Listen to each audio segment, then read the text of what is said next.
안녕하세요. 동네 DJ 차돌입니다. 저는 실제로 클럽에서 음악을 플레이하는 프로 DJ입니다. 동네 DJ 정말 오랜만이죠. 궁금해하시는 분들도 계실 수 있으니까 간단하게 근황을 좀 전해드리자면은 이제 곧 한국을 제가 떠납니다. 자세한 거는 추후에 말씀드리겠지만 아주 오랫동안 고민하고 결심하고 나서도 또 굉장히 오랫동안 준비를 했고요. 준비를 하고 있는 중이고요. 주변을 정리하느라 영상을 그래서 자주 업로드하기가 힘들어요. 이제 얼마 안 남았어요. 나갈 날 얼마 안 남았는데 적어도 몇 년 동안은 그곳에 있을 예정입니다. 아무튼 이래저래 마음고생을 좀 하고 있는데 방탄소년단의 앨범이 발매가 되었죠. 타이틀곡 Life Goes On이라는 노래를 들었는데 와, 세상에 감정적으로 너무 심하게 요동치는 거예요. 그럼 될 줄 알았는데 나 겨우 사람인가 봐. 몹시 아프네. 정말 너무 복받쳐 올라서 눈물이 나더라고요. 이런 게 바로 아티스트의 마음과 리스너의 마음이 맞닿는 순간인가 싶더라고요. 너무 그 진심이 전달이 잘 되는 거예요. 보통 사랑하다가 이별했을 때 이별 노래 많이 듣잖아요. 그때도 가슴이 심하게 애절해지는 걸 느끼신 분들 많을 텐데 그거하고는 달라요. 완전히 달라요. 뭐랄까, 내가 느끼고 있는 이 심정, 어느 날 갑자기 세상이 멈춰버려서 내가 이어왔던, 내가 누려왔던 내 삶의 모든 것들이 다 정지가 되어버린 듯한 그 느낌. 그래서 자야 되는 시간에 잠 못 자서 뜬 눈으로 완전히 밤을 새면서 앞날에 대한 걱정만 하게 되고, 과연 이게 출구가 있는 걸까? 불안감 때문에 앞날이 안 보이니까 아무것도 불안해서 손에 안 잡히는 그런 상황. 혼자 막 진짜 끙끙 앓고 있던 그 나의 마음, 그 심정을 귀에다 대고 불러주니까 이게 눈물이 나더라고요. 아마 이 노래 들으면서 저 같은 심정이셨던 분들이 많지 않으셨을까 싶어요. 이게 바로 예술이라는 겁니다. 창작자가 창작할 때 느끼는 그 심정을 고스란히 음악이라는 매개체를 통해서 같이 슬퍼해주고, 같이 울어주고, 같이 아파해주는 거. 이게 바로 진심이 담긴 예술이라는 겁니다. 다시 한번 느꼈습니다. 방탄소년단, 이 젊은 예술가들이 얼마나 진심을 다해서, 영혼을 다해서 노래를 만들고 가사를 쓰고 노래를 부르는지, 그리고 그렇게 하는 이유는 제가 느꼈던 그 순간, 바로 음악으로 마음이 맞닿는 그 순간을 만들어주기 위해서 그렇게 한다는 거. 정말로 아름다운 예술을 하는 참 좋은 사람들이에요.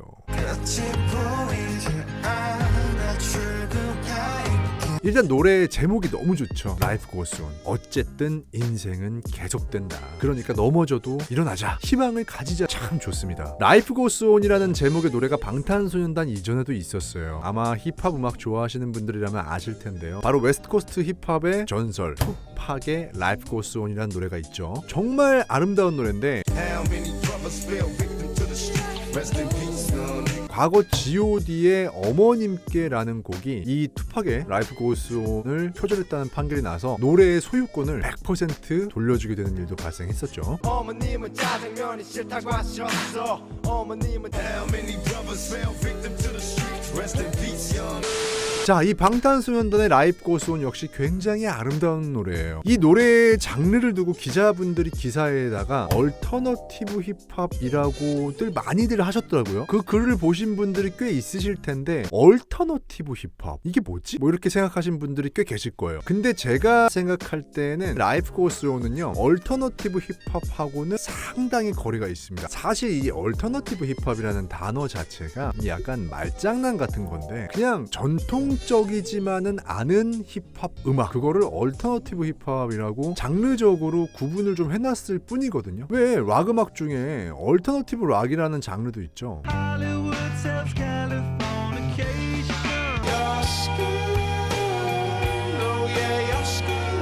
그것도 마찬가지예요. 각각의 장르에서 어느 한 장르를 떠올렸을 때 우리가 통상적으로 떠올릴 수 있는 스타일이 아니면 얼터너티브라는 단어만 앞에 갖다 붙이면 되는 거예요. 쉽게 얘기하면은 얘는 힙합 음악이긴 한데 트랩도 아니고 붐백도 아니고 레칫도 아니고 뭐라고 부르기가 애매할 때 앞에 가져다가 붙이는 게 얼터너티브인 거예요. 쉽게 얘기해서 방탄소년단의 노래를 예로 들어보자면은 맵 오브 더 소울 앨범의 인트로 페르소나 같은 경우는 전통적인 힙합 음악이에요. 샘플링의 올드스쿨 락 사운드, 붐백 비트.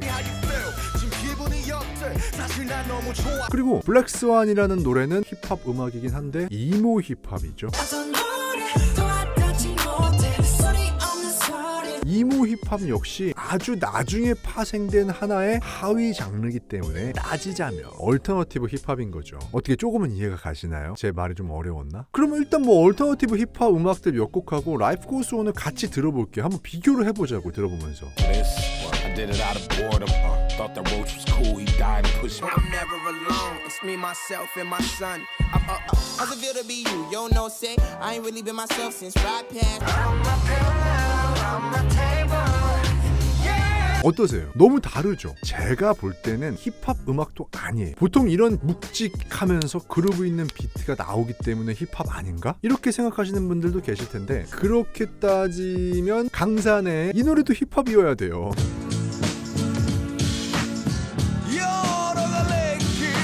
근데 아니잖아요. 비트랑 그루브가 힙합 비트랑 비슷하다고 해서 힙합 음악이라고 부를 수는 없다는 거죠. 샘 스미스의 I'm Not The Only One이나 마룬5의 Sunday Morning 같은 음악이 힙합 음악이 될 수 없는 것하고 같은 이치예요.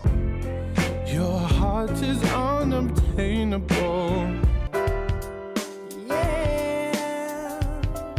자, 그러면 생각을 해볼게요. I'm Not The Only One이나 Sunday Morning 이런 음악을 우리는 통상적으로 어떤 음악이라고 부르죠? 팝 음악이라고 부르죠. 보통 한국 가수들이 부른 K-팝 음악을 팝 음악이라는 범주에 넣기를 상당히 꺼려하시는 분들이 많은데 팝 음악이라고 충분히 분류할 만합니다. 특히 방탄소년단의 음악은 저는 팝 음악이라고 딱 분류해서 컴퓨터 폴더에 넣고 다녀요. 잠시 두 눈을 감아 여기 내 손을 잡아. 라이프 고스 온 이 노래의 특징들은 2010년대 전후로 대유행했었던 팝음악, 흑인들이 불러서 데이트를 쳤었던 팝음악 있죠. 그때 유행했던 스타일이 이렇게 아름다운 기타 선율에 그루비한 비트를 넣어서 만든 음악들이 엄청 히트들을 쳤었는데요. 대표적으로 크리스 브라운의 With You, 리안나의 Hate That I Love You, 비욘세의 Irreplaceable 이런 노래들하고 굉장히 닮은 부분이 많죠. 아마도 그때 당시에 많은 사람들한테 감동을 줬었던 R&B 팝 음악에 초점을 맞춰서 이 노래를 만든 것이 아닐까 싶어요. 잠시 두 눈을 감아 여기 내 손을.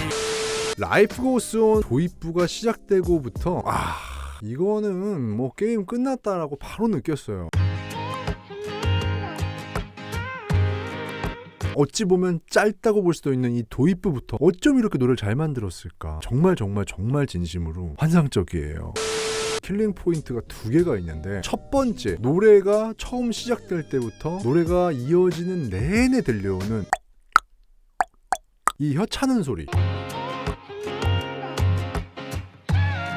프로듀서들이 정말 대단한 게 이 간단한 사운드, 이 사운드 하나로 입체감이 심하게 느껴지고요. 오른쪽 왼쪽 위치가 바뀌면서 소리가 들리죠. 이어폰 끼고 들으시면 아주 잘 들리실 겁니다. 단순하게 왼쪽에서 들리고 오른쪽에서 들리는 게 아니라 이 페이드를 시키듯이 자연스럽게 미끄러져 가는 느낌으로 좌우를 왔다 갔다 미끄러지면서 들리는데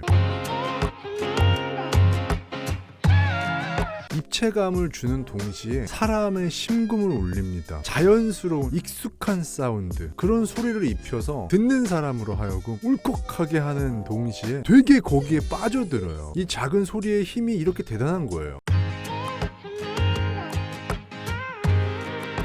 그리고 두 번째, 이 앞에 사람 목소리가 왜곡이 되어서 뭔가 좀 귀엽게 나죠. 마치 카세트 테이프나 LP판을 굉장히 빠르게 듣는 것 같은 이런 왜곡된 목소리. 이거를 저희들은 피치를 조절한다고 말하는데 라이프 고스 온에서 들리는 것처럼 소리가 고음으로 얇게 들리는 건 피치를 높인 거고요. 보통 힙합 음악에서 원래 있던 노래를 샘플링할 때 이런 식으로 원곡의 피치를 높여서 많이 씁니다. 아까 얘기했던 RM의 인트로 페르소나, 그 맨 처음에 나오는 그 부분 목소리, 그것도 원래 있는 샘플을 피치를 조절을 해서 샘플링을 한 거고요. 카니에 웨스트의 Through the Wire의 앞부분은 샤카 칸의 Through the Wire의 원곡의 피치를 올려서 표현했고요. I spit it through the wire, man.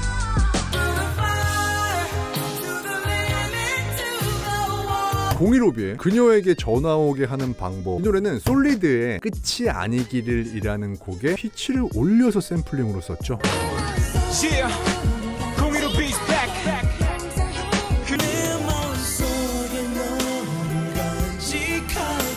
이런 방식들은 원곡을 왜곡시켜서 하나의 악기로 만든 다음 굉장히 세련된 음악에 추가를 시켜줌으로써 세련미와 촌스러움을 동시에 되게 잘 어울리게 만듭니다. 마치 최고급 레스토랑에서 있잖아요. 최고급 스테이크. 거기에 굉장히 잘 어울리게 셰프가 만들어낸 김치찌개를 먹는 것 같은 부자연스러움 속의 조화를 표현해내는 효과를 주게 됩니다. 그게 굉장히 잘 어우러질 때 사람들은 상당한 감동을 느낍니다. 아마 라이프 고스 온의 도입부 이런 감동 효과를 노린 게 아닐까요?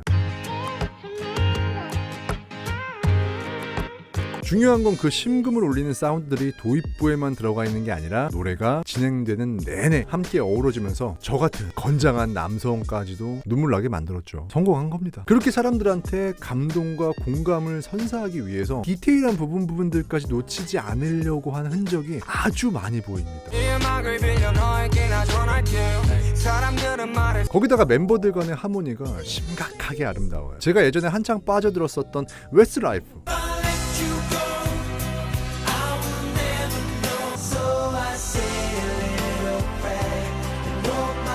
그들의 노래를 좋아서 들었을 때보다 더 좋아요. 이 노래가 제가 늘 얘기하는 거지만 여러분, 어느 누가 몇 초를 더 불렀느냐, 어느 멤버가 몇 박자를 더 불렀느냐가 중요한 게 아니에요. 그건 진짜 중요하지가 않아요. 중요한 건 이 노래 속에서 완벽한 멤버들 간의 완벽한 조화예요. 어느 누가 조금 더 들어가고 어느 누가 조금 더 나오면서 톱니바퀴를 돌아가게 하는 거예요. 여러분, 음악은 있잖아요, 절대로 공산품이 되어서는 안 돼요. 공장에서 찍어내는 생산품이 되어서는 안 된다는 거죠. 그러기 위해서는 노래에 숨결이 불어넣어져야 되는데 그 숨결을 누가 더 많이 길게 불었느냐가 중요한 게 아니라 그 길고 짧은 숨결들이 모여서 하나가 되는 게 중요한 거예요. 그게 바로 방탄소년단의 노래라고 생각합니다. 저는 방탄소년단의 이번 신곡 Life Goes On을 이렇게 표현하고 싶습니다. 욕심을 버린 곡, 욕심을 버리고 그냥 사람들에게 희망을 전하기 위해 만든, 순수하게 사람들을 위로해주기 위해 만든 노래. 보통의 가수들이나 소속사 같았으면 다이너마이트의 전설을 이어서 빌보드 핫백 정상을 다시 하기 위해서 서양인들의 눈높이에 맞춘 음악을 발매했을 것 같아요. 저 같아도 그랬을 것 같아요. 욕심 나잖아요. 빌보드 1위 또 하고 싶죠, 당연히. 어느 누가 안 하고 싶겠어. 근데 방탄소년단은요, 이번 노래를 너무나도 우리한테 익숙한, 한국 사람들이 좋아하게끔 만들었어요. 서정적이고 예쁘고 마치 시를 쓴 것 같은 한글로 된 가사, 그 가사와 단 한 치도 벗어나지 않는 굉장히 예쁘고 아름다운 멜로디, 욕심을 버리고 사람을 위해 만든 노래. 저는 이번 라이프 고스 온이 그런 노래라고 생각해요. 그래서 저도 듣고 참 많이 위로받았습니다. 고맙습니다. 자, 오늘 방송은 여기까지 하는 걸로 하겠습니다. 상당히 긴 시간이었죠. 긴 시간 시청해주셔서 정말 감사드려요. 제가 또 어느 곳에 있든 늘 좋은 방송 만들려고 고민하고 노력하겠습니다. 지금까지 동네 DJ 차돌이었습니다. 빠이.